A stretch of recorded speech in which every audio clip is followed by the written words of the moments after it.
What's up, guys? Sub-Zeric here, back for another VOD review. Today, doing another PvE VOD review from Dishsoap.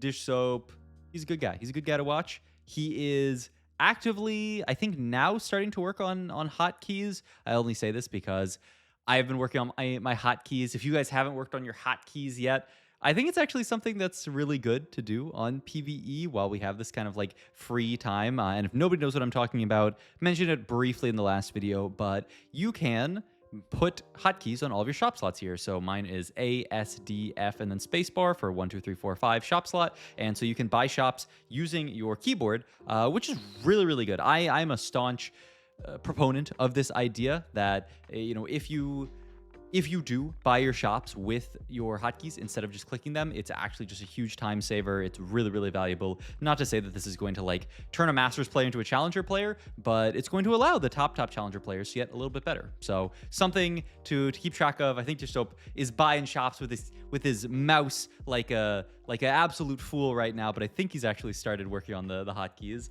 today. And I know a lot of other players. I know Wajan Iverson's been working on it. I've been working on it. So me, Dishsoap, Wajan Iverson, that's basically the Mount Rushmore of TFT. Throw Soju on there, and you got it. Let's go into the augment here. Nature Shelter, Speedy, Double Kill, and Cooking Pot. Nature Shelter is this like fun new Elderwood augment. We don't really have an Elderwood opener. Warpath, great on PvE because you can farm people, but aside from that, not amazing. Trade Sector is an augment that I like a lot this set in particular. This was true in Magic and Mayhem, the last set that had charms, or wisps as they are called now. The idea is that free rerolls allow you to access your charms, which is something that is really, really valuable, especially when there's a charm in every other shop. So that is what we are going to pick up here.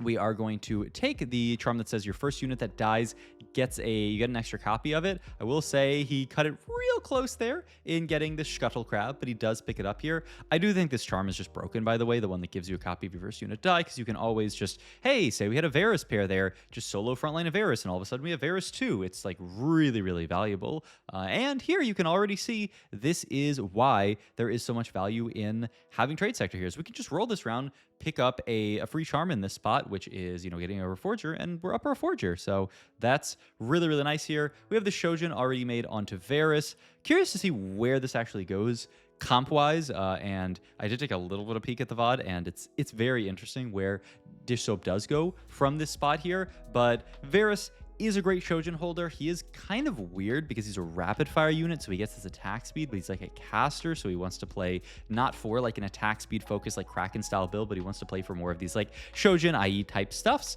And so that is what we are going to go for on him. And then the Gargoyle onto frontline, pretty good. Only downside of this setup is it does leave us with a ton of open components here, bow, belt, and rod here. So we're really going to be looking to try to slam one of these after Carousel. Not to say that it's going to matter too much because we are going to get farmed by this 3-item Merkwolf here. Merkwolf did get buffed up on one of the PvE patches, so probably on PB release was quite weak. It actually felt pretty good. I played like a Merkwolf and Gromp reroll game a few days ago, and it felt totally fine. So going to Carousel here. I know Dishsoap's a big Last Whisper proponent this set. Not going to be able to pick it up here. So I guess we can just pick up a tank component here, Tier, and make it into the Anima Visage. I think that's fine. The idea behind Last Whisper being good this set, by the way, is just you don't really have easy sources of Sunder this set like you did last set. Obviously, last set we had Nova, which is really, really cool. You could just get Sunder in for free, and we don't really have that here. Wow, Dishsoap using his charms, though, using the... Ooh, wait, this is actually been crazy. So we just full pivoted our entire game plan here. The second that we saw that we got the Sejuani 2, we can play this as our main tank. We can fit 3 Blossom onto this board. And yeah, what was like a Shojin, almost looking like an AD focus build, is now going to pivot into Karma as our item holder and play around AP. So really nice stuff out of Dishsoap. I mean, these are great items for any AP carry. Get your heal cut out of the way, get your shred out of the way, and put yourself into a good spot here. And we have Blossom in now, which is going to start giving us these upgraded charms, which you can see stuff like this. Lost Travelers, 3 gold to gain 5 gold worth of random champions. Normally it gives you 3 gold worth of random champions, so it's gold neutral here, but with Blossom in, it's gold positive. I think Blossom, just the more that I've played with this, is just one of the best traits to play in the entire set. Obviously you can play Vertical Blossom and play towards that, but on a lot of boards, you can just fit an easy 3 Blossom. I mean, we just have it in here with our Yorick, our Yunara, and our Karma on this board. And a couple of these units, I mean, the Karma and the Yorick fit really easily onto this board. And the Yunara is like kind of whatever, but this allows us the kind of like scaffolding to get up to 5 Blossom if we want to play it, get more charms, also allows us to really just the most important thing is having access to these special, these bonus, these upgraded charms, because you can see stuff like that. I mean, something like this, only 2 gold to transform a component on our bench into a full item here. So he is going to do this to try to hit something out of the glove here. Ends up getting Steadfast, which is honestly not bad. I was thinking of doing it the opposite way and just transforming Belt, but I guess he was afraid that Belt might turn into like Sunfire, Morello, or something like that versus Glove, especially because we had that Ezreal there could kind of be used on anything. So smart idea from Dishsoap. And I mean, 2 gold to essentially get a component is, I mean, it's disgusting value. So this is why you'll see people just play Blossom in the early game, play Blossom in the late game. Like anytime you can get a solid opener with Blossom, I think you should be playing around it just because it buffs up the main set mechanic, which I mean is always a good thing. Imagine if you had a set mechanic that like buffed up, you know, the God boons that you got last set or something like that. And charms are even crazier because they're in every single shop. Next augment here, we are going to take the bonus gift here. I don't 100%, and I doubt the Dishsoap is like jumping for joy for the fact that he gets this here. And let's actually check what charm this was here. After 3 player combats, you gain 2 gold per pipe and plus 1 gold.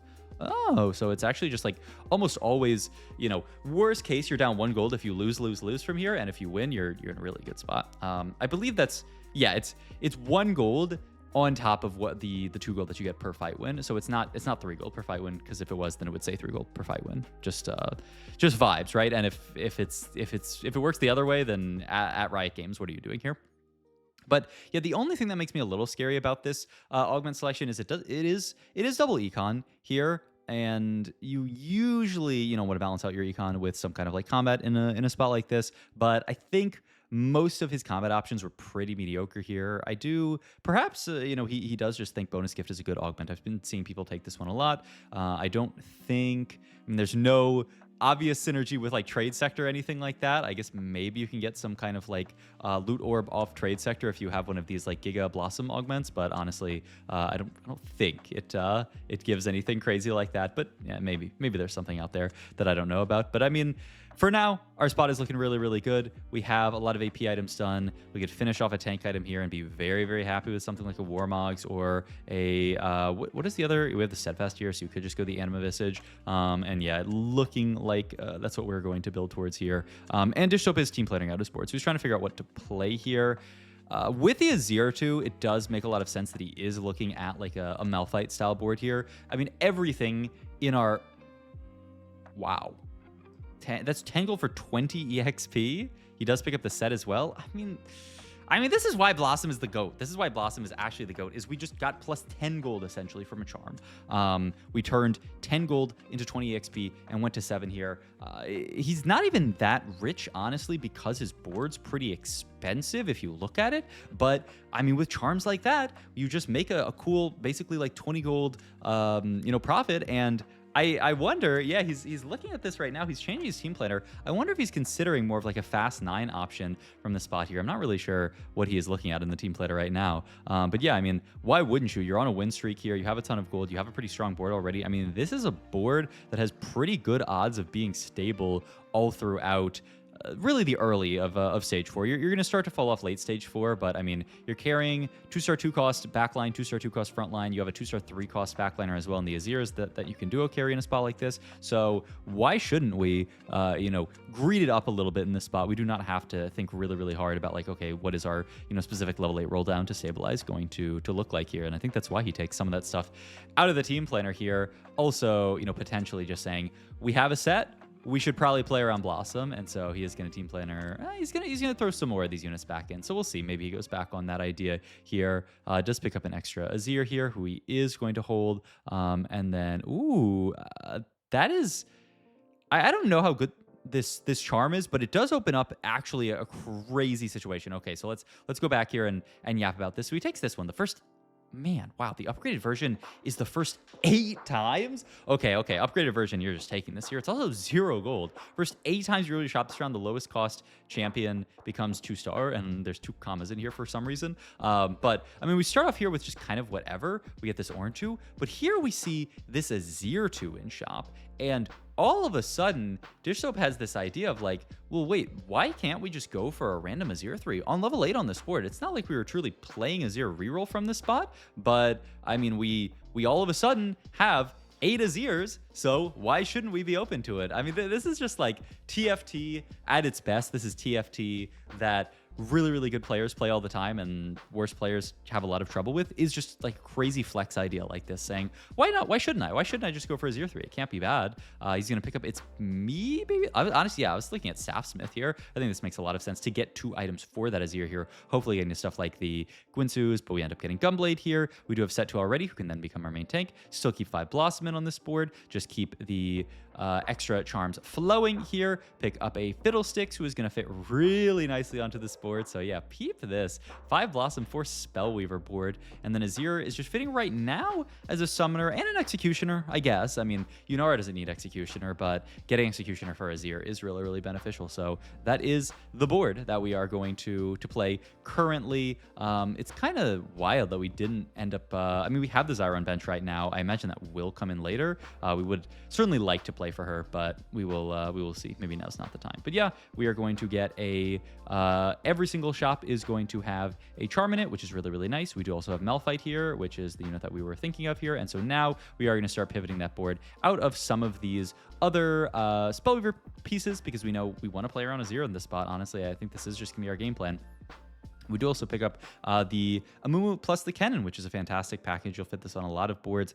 Only question is how exactly you are going to fit it here. And also, we do kind of need to finish our pivot. We're on kind of an awkward board right now, 4 Blossom, 3 Spellweaver. But hey, getting a lot of gold from our charms, which... I mean, you always do with these upgraded charms. They're just so good. I mean, I would not even be surprised if they nerf some of these upgraded charms, just because, like, I mean, the value is crazy. You're almost, like, some of these, it is, like, literally 2 charms in one, which is kind of insanity.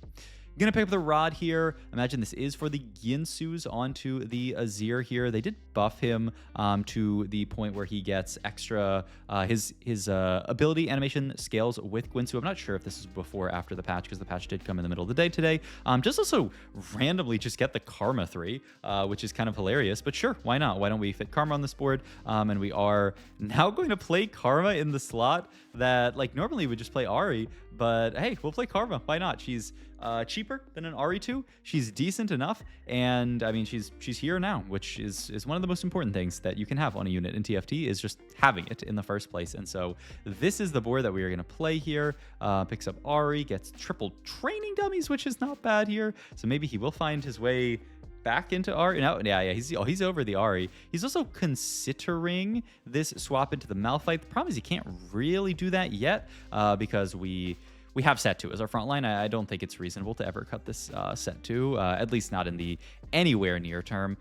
Is looking for a Shen potentially onto this board. Really would fit nicely, get Defender in. Inferno's just so easy to fit. You're either playing a Mumu as a great tank with Juggernaut, or you're playing Shen to get Defender in. You're usually not playing like the Varus or the Akali, but hey, every once in a while, maybe you get them. So definitely something that you can do here. I bet also Dishsoap, I imagine he's kicking himself here, and he's like, why am I going for this? Like, why do I have, like, where's my Azir 3, essentially? Did I get baited looking for this Azir? Like, I feel like Dishsoap definitely the type of person to be yapping about that in this spot. But hey, he does end up hitting it here, and now he can roll down, pick up a solid combat charm here, and he is going to mostly swap in his board here. Going to get the Malphite in, going to pop Anvil here to look for last Azir item, which is going to be Guardbreaker. Oh yeah, Guardbreaker. And then Loki, you almost want take items here, but you don't have access to them, which kind of blows. So his last few items end up a little bit awkward. Also kind of hilarious that he has this this duplicator now just sitting here after hitting the Azir 3, but hey, that's the way it goes sometimes. Oh, also, I love this. So we have Eldritch in now because we managed... Oh, that's not bad at all, to just hit the Kennen here, and then, yeah, we can start going for Kennen itemizations here. Yeah, honestly, Kennen's probably the best last unit to itemize here, and so we can just put the Gunblade on him. Yeah, honestly, You would think Cannon would be a util item holder, but we've talked about before, this Cannon unit is just a monster here. So this is going to be our board. Vertical Executioners. This is so cool. But the other thing I want to yap about is that we are sacking the 3-star Karma here to our Blackthorn, which is actually giving more stats. It scales with star level and the type of unit it is. So because we are sacking a 3-star, we're getting extra stats onto the Azir. Mostly it's mana gen and damage amp. So, you know, obviously that's mostly relevant onto the Azir, who really cares about that onto the Malphite. But I mean, extra of those stats onto our Azir is going to be fantastic here. So the board, just a bit of a cook from Dishsoap, but this is what it's all about. And I mean, I think he really cooked up a nice reroll board in this spot here that didn't end up even really being a reroll board. It was one of these kind of like push level 8 and then just kind of like find Azir 3 on 8, which is, I think these boards are just so cool. So going to carousel here, we basically have everybody's items done at this point. Gonna take Death Cap here to finish off the last item onto either the Kennen or Soraka. I wonder if he wants to greed just having a better damage item onto Kennen, or ooh, he does get Salvager here, which is just kind of a free remover, but he is actually okay. He's gonna use it to change some items around. Edge of Night gonna come down onto the Kennen, really nice item onto him. We're gonna get Ivern in on our level 9 here, and then he just has to finish out the rest of his items. Does probably, wow, yeah, I mean, this makes sense. So yeah, he throws Guardbreaker onto Kennen. He's Executioner, and we don't actually need Morello, so we can then break that down into Death Cap. Wow, this is so cool. Because yeah, I mean, we have Inferno at this point. Our heal cut is spoken for. I mean, what a cook. What a cook from Dishsoap, man. And he does it so quickly. This guy is pretty good at TFT. It's so cool watching him play the game, just breaking down all of this stuff, saying, okay, I immediately seeing that and being like, oh yeah, I can use this to break down the Morello, get this into Death Cap, get really good Kennen items. I mean, this looks like low-key BIS Kennen. Just Edge of Night so that when he dashes in, he doesn't get blown up. Death Cap for some AP, and then Guardbreaker, which he's going to proc a disgusting amount here. I would not be surprised at all. Yep, if Kennen's our top damage, and he was that last fight. And at the same time, he's Infernoing the entire board, giving heal cut. Also, we have this really cool, just like random fiddlesticks on this board here, but it's Flora Fatalis, it's Defender, like everything fits onto this board. It's actually just a really nice board to look at here. And then yeah, at this point, all we have left is to buy good charms, maybe push 10 if we allow ourselves to go there. I mean, there's not that much left to roll for here. He's got the Ivern here, who is also continuing to scale up his board and make him stronger. He's going to move the Void Staff down to the Zyra, actually, and then just go for like giga damage items onto the Soraka, because she should be one of our better damage dealers on this board, seeing as she is an Executioner, and we're playing 3 Executioner, so that is what we're going to play towards. And I mean, all that's left, Loki, is to go 10, though I don't know if the game's going to make it that long here. He is taking some units off the board for something, I'm not really sure. He takes this one, which gives the tanks kind of like a 15 flat DR, really good into boards that do a lot of like small instances of damage. And we are rotating into, what is that, Sivir? Yeah, I mean, Sivir does a lot of small instances of damage. Lux, not really. She does a big blast, but I mean, the Sivir little bounces from the boomerang are going to get reduced by this. A little scary that the Malphite gets pushed over there a little bit, but the Gunblade healing from the Azir, so good. Oh, last thing to mention about the setup before Dishsoap does just farm the lobby is Gunblade is such a good item. This set, we actually just got this out of our augment, so it's not like we picked Gunblade specifically, but this is the set of the Gunblade. There is so much backline access. Whenever you get a rod plus a sword, I do think you should be building this item. I think this item is just fantastic, and we'll see if they reduce some of the backline access, but honestly, just the way the set is set up, I don't think that will be the case. Speaking of not thinking things are the case, I'm not sure if Dishsoap's going to win this game. Actually, looking at this board from Chitu here, by the way, fantastic player. It's so crazy how PBE just has some of the best players across the world who just end up fighting against each other. But yeah, I mean, maybe the copium is that we didn't get that good of a charm last fight, but I will say, like, this is a little scary. We're going to move all of the crit items over to Soraka and then just put the full death cap onto the Azir, just saying he does really need some AP. And we're going to hope that the Elder Dragon can't just blow through our front line this time. At least Azir is same side, so we can like slowly chunk down the Elder Dragon. But yeah, our front line dies really quickly. Azir's trying to clutch it out against the entire board, and he actually does. And oh my god, from nowhere, Dishsoap ends up winning the game. Okay. That was a very fun ending to a very, very fun game from Dish Soap. I mean, just beautifully played from start to finish, showing what this set's all about, this flexibility. I mean, what a cool board that he just kind of like cooked up randomly, just saying, okay, I'm going to fit the units onto the board that makes sense. I have these like packages of units, things like Malphite, Azir plus Zyra, and then I can fit stuff on top of it that makes intuitive sense. And he made it to a really, really fantastic board. And even just the Karma 3 for Spellweaver and the sack on Eldritch, I mean, it's just beautiful. So I hope you guys enjoyed this video. As always, if you did, please like the video. Helps me out a lot. Comment down below. Once again, if you are interested in kind of like tier list comp style content for PvE, subscribe to the channel if you haven't already. Check out my Twitch down below. I dropped an 8-hour stream today because I am a streamer. You know that clip from that show where the guy says, I am a surgeon? I am a streamer. Okay, I'm not going to stream 8 hours every day, but definitely PvE started the set. I am locked in. I'm a full-time Andy streamer, so I'm gonna be streaming a long time today when this video comes out. Saturday, Sunday, I mean Monday, Tuesday, 18,000 days a week. Who cares? I'm gonna be streaming infinite, so definitely follow my Twitch there if you haven't already. And if you're watching this video right now, I'm looking at you, and you have a Twitch Prime subscription and you're not using it, I would greatly appreciate it if you use it on the Twitch channel. And I'll shout you out at the start of my next stream if you do just, subscribe even while I'm not live. Those are the ones that are honestly, you're the real ones if you do sub while I'm not live. And my Metafy, my other thing to shout out, all your coaching needs. If you want to start, hit the ground running, especially for people who want to play in Project PvE or people who want to, really climb a lot early in the set for Vegas, all stuff that you are interested in, all in the description down below. All right, I will see you guys in the next video. Thanks for watching again. Bye-bye.